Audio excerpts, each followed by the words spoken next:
Toby Keith passing away from stomach cancer last night at 62 years old. And Ray Stevens, who spent a lifetime in country music before moving over to the talk side, is going to be here. And he'll have many comments and interesting thoughts and reaction to the passing of Toby Keith at 10 o'clock this morning on KCMO. Although Mark Alford joins him to start the show.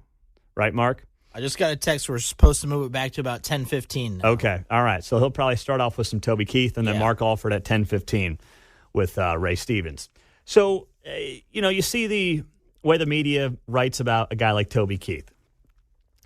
Now, when I think of Toby Keith, I don't think of like some, Republican sycophant who carried the water for a political party.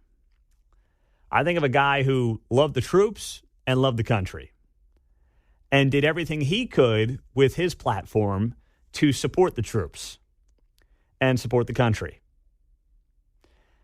I don't view a guy that, was all about a politician. He's not doing the whole, I'm a MAGA man. He never attached himself at the hip to a political figure or a political party. The political party was America. The political figures were the troops.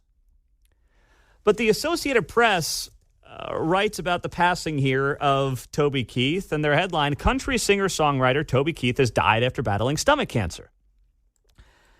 And they write here, Toby Keith, a sometimes polarizing figure in country music who crafted an identity around his macho, pro-American swagger, has died. He was 62. Now, do you think when they write the obituaries of any of the Dixie Chicks, they're going to write about them being polarizing, going back to their criticism of George W. Bush from the early 2000s? Do you think when they write about, musicians who may pass away and be critical of a Democrat, they're going to write about how they were polarizing figures, or a Republican, I should say? You think they'll do that? No. But for Toby Keith, a guy who was not really political, he was just patriotic, he gets absolutely kind of put into this box as a guy who was polarizing.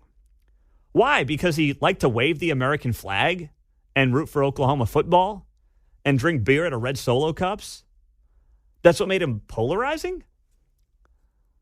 That's what made him someone who crafted an identity around his macho, pro-American swagger. That's the first sentence from the Associated Press and the guy's obituary that they effectively write. That every time you Google Toby Keith dead or Toby Keith dies, the Associated Press is probably going to be one of the first articles that show up, and that's the opening sentence in their article this morning at 5:46 a.m.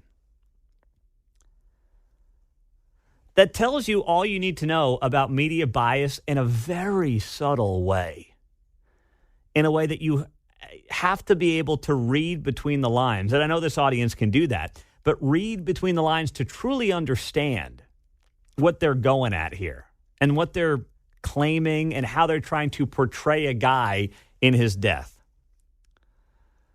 They write here, the 6'4" singer broke out into the country boom years of the 1990s, writing songs that fans loved to hear. Over his career, he publicly clashed with other celebrities and journalists and often pushed back against record executives who wanted to smooth his rough edges. You mean like every musician in the history of mankind, right? Clashing with record executives, John? Smoothing rough edges? Yeah. Never heard that before in music. Yeah, we can cut your hair, Lou. You might want to lose a few pounds. We can cap those teeth. Yeah. Probably ask Jewel about the teeth thing. It's crazy. Yeah. It's ridiculous stuff from the. It's before I was alive, but I've seen the movie, so I know what I'm talking about. I said that tongue in cheek, but Bohemian Rhapsody. Oh, sure. There's the scene in the movie from a few years ago where the record executive is like, "This song sucks." And they're like, "No, we think it's really good. We're going to roll with it. This is not a hit." And here we are 40 years later. Yeah. Toby Keith, the first guy to ever go toe-to-toe with a record executive. That's part of the first couple of paragraphs on what they write about this guy in the wake of his death. Nothing here about literally. I mean, I'm going to make sure I'm going to read the whole article, go through it, make sure I didn't miss it, going through it twice.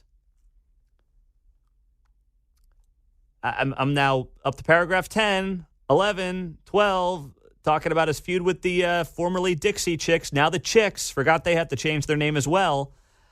I mean, I'm going to do a control F for those of you that know.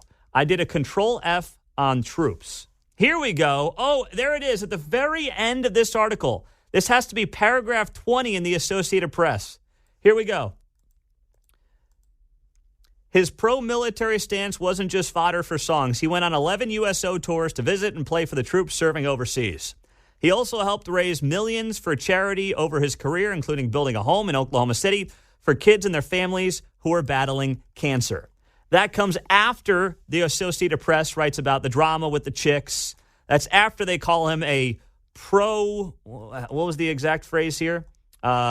His macho pro-American swagger, a polarizing figure.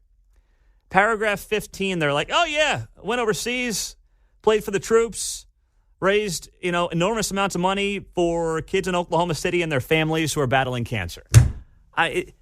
Geez, you wonder why you guys are not trusted anymore. You wonder why no one takes you seriously.